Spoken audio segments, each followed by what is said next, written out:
An elderly man is about to commit suicide on the train tracks when he suddenly notices a small ad that reads, "Don't kill yourself, we'll get revenge for you." Figuring he has nothing to lose, the old man dials the number. After receiving the call, Dodge, a member of the revenge squad, quickly arrives at the scene. When Dodge asks what happened, the old man explains that a month ago, a group of young people came to the village to put on a show and sell products. The leader was soft-spoken and quickly befriended everyone in the village. After the performance, he generously treated everyone to tea and snacks, telling them not to buy his products unless they really needed them. The villagers quickly took a liking to this young man. During their conversations, the man learned that the old woman lived alone. He enthusiastically helped her organize her belongings and even took a photo with her as a keepsake. A few days later, the young man organized a raffle, and the old woman was lucky enough to win the grand prize. He said, "I'll pay the taxes. You just take the prize." To thank him, the old woman prepared a feast. The young man showed her a photo of his son and told her about his tragic life story. Deeply moved, she wanted to spend all her savings on his products, but he refused. He only asked her to help him get a credit card so he could earn a small commission,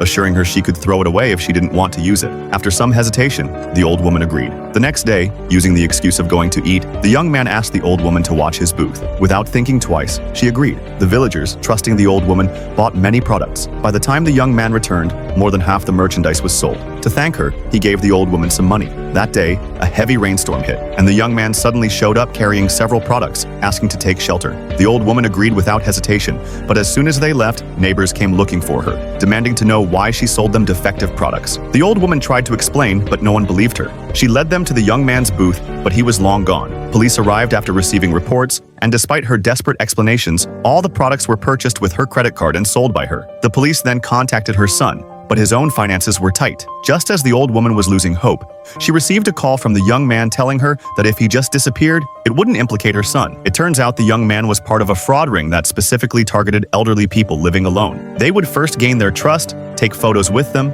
then set traps using pre-arranged raffle contests. After they won, they'd have them fill out detailed forms. Then they'd sell the elderly person's information to cell phone stores, where salespeople would sign contracts for 6 expensive phones in the old person's name, order tons of paid games, and max out installment payments. But this time, the revenge squad was onto them. Dodge takes the old woman's information to the phone store and demands the owner cancel all her contracts. The owner doesn't take Dodge seriously and prepares to teach him a lesson. But these guys are no match for Dodge. He takes them down in just 10 seconds. Then Dodge plugs in a USB drive, and his hacker accomplice immediately infiltrates the store's system and deletes all the old woman's contracts. Finally, Dodge sets fire to all the elderly victims' personal information, destroying it completely.